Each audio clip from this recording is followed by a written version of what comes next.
In Zelda Tears of the Kingdom, energy cells make up the batteries that power Zonai devices. You only start off with one battery, but can get a max amount of 16. There are many ways to get more batteries, all of which will be covered in this guide. As usual, useful timestamps can be found in the video description. To begin, the way you get more energy cells is by bringing crystallized charges to a crystal refinery. The most convenient one to reach is on the Great Sky Island, right next to the Nichoya Shrine.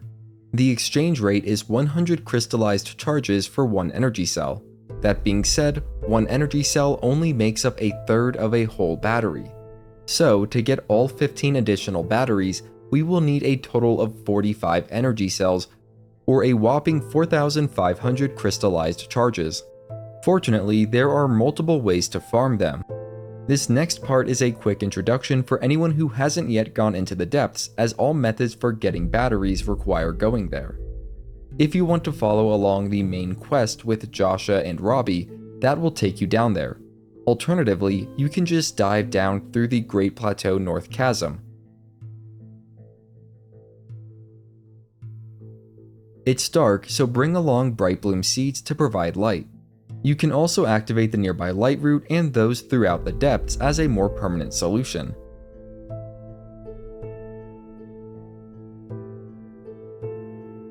From that chasm, I recommend first heading south to the Great Abandoned Central Mine.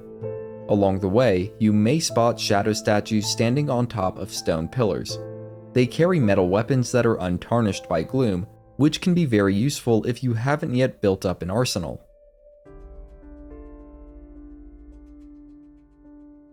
Once you arrive at the Great Abandoned Central Mine, you will get the auto build ability, which is extremely useful for saving and recreating Ultra Hand builds. There is also a relatively easy boss fight that, if you complete it, will award you with 100 crystallized charges, enough to craft one energy cell. Perhaps more important is that a forge construct will open up nearby, where you can exchange Zonite for crystallized charges. The exchange rate is 3 regular Zonite for 1 crystallized charge, or 3 large Zonite for 20 crystallized charges. If you buy out the available stock, you can always refresh the forge construct's inventory by resting at a fireplace or sleeping overnight. All of this may lead you to ask how to get Zonite. For that, we will need to further explore the depths. To do this, I highly recommend building a simple flying vehicle. Everything you'll need, 2 fans and a steering stick, is provided at the project site right next to the Great Plateau North Chasm. You can even use the nearby stake as a single post rack, just don't actually attach anything to it. I start by resting the steering stick on the stake upside down.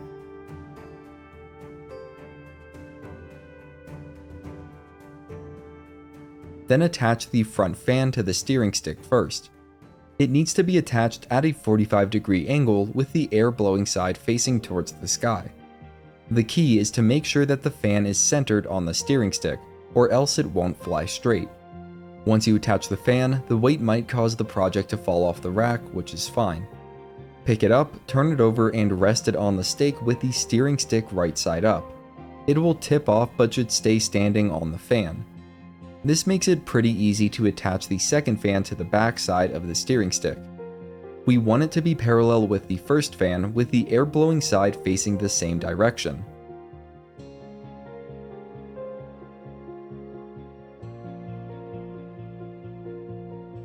Make sure the fan placement is good by testing if the vehicle flies relatively straight when the directional stick is in the neutral position.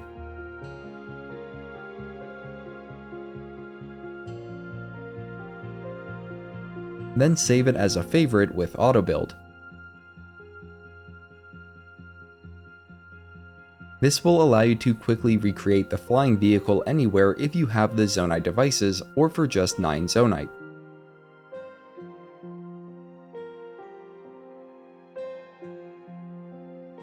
Finally, throw a giant Bright Bloom seed on the front fan and quickly hit the vehicle so it doesn't take off without you, then hop on.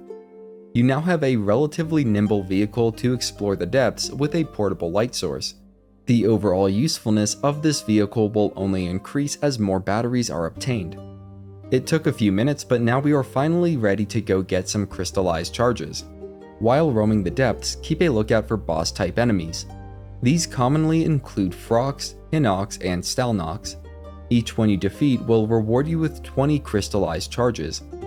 In addition, all bosses in the depths respawn after every blood-stained moon, so mark their locations on the map during your first encounter so you know where to find them. On my map, I have all depths bosses I've found marked with skull stamps. Most bosses are relatively straightforward, shoot them in the eye to stun, then beat them up. The most difficult ones for me are the Frox. After hitting them in the eye, you need to board their back and destroy the Zonaite deposits. Destroying all of them will defeat the Frox. If you find yourself lacking the equipment to handle these bosses, I have a whole guide video on how to become overpowered, and you can find a link to it near the bottom of this video's description. You may occasionally bump into a giant circular stone platform that is seemingly empty. Specific temple bosses will show up at these platforms after being defeated in their respective temples. I won't spoil the actual fights, but know that defeating them at these platforms the first time will reward you with 100 crystallized charges, a whole energy cell. They also respawn every blood-stained moon, but don't seem to reward any more charges on subsequent defeats. In addition to bosses, there are also Yiga camps. At every Yiga camp, there is a treasure room with a red seal on it. Find and defeat the Yiga clan member with the corresponding red seal to open the treasure room, where you will get a predetermined blueprint to use with auto build, along with 20 crystallized charges. Unlike bosses, you can only get crystallized charges from these camps the first time around. They are still pretty easy and worth doing whenever you see a new one. Finally, there are the hundreds of Zonaite deposit hotspots scattered throughout the depths. They can be a pretty good source of Zonaite, both regular and large. Large Zonaite are one of the best ways to get the crystallized charges, as 3 large Zonaite gets you 20 of them. You can bring Zonaite that you've gathered to any activated forge construct in the depths to exchange for crystallized charges, and resting overnight at a stable or other bed will restock the construct's inventory. The one obstacle of these Zonaite hotspots is that they are often guarded by hostile enemies. A silver lining of this is that those enemies all drop Zonaite and often carry rock hammers, which are great for smashing through all of these Zonaite deposits. If you have Majora's Mask, you can use that to disguise yourself and discreetly collect the Zonaite from under the enemies' noses. As long as they are all humanoids and you don't accidentally hit any of them, they won't attack you. Getting Majora's Mask is fairly difficult, however, and this brings us to the final source of crystallized charges, which is my personal favorite, the Floating Colosseum. With a flying vehicle, it is pretty easy to reach the Colosseum by flying northwest from the Great Abandoned Central Mine. Defeating the 5 Lynels inside is another matter entirely. However, that is the main subject of the guide video on how to get overpowered that I linked near the bottom of this video's description. The first time you complete this Colosseum, you are rewarded with Majora's Mask, which is very useful for farming Zonaite. In addition, all 5 Lynels respawn every blood-stained moon, and there are multiple reasons why I like doing this Colosseum every time I can. First, each Lynel drops 20 crystallized charges. Once you get the proper equipment and technique to handle the Lynels, you can get through all 5 of them in about 5 minutes or less while expending minimal resources. The secret is that hitting Lynels while on their backs doesn't cause durability damage to the weapon you use, so you won't break your weapons defeating them like you do with other bosses. For just the 100 crystallized charges you get from it, I would say the Colosseum is worth it, but there is a lot more to it. The last 2 Lynels drop the best weapon fuse materials in the game and the best bows. In addition, all of the Lynels drop lots of arrows, a lot more than you need to take them down. Every time I've done this Colosseum, I came out of it with 50 to 100 more arrows than I went in with and quickly reached the 999 maximum. And last but not least, each Lynel drops around 3 to 4 Lynel hooves and will often drop a Lynel guts. The hooves sell for 50 rupees each and the guts sell for 200 rupees each.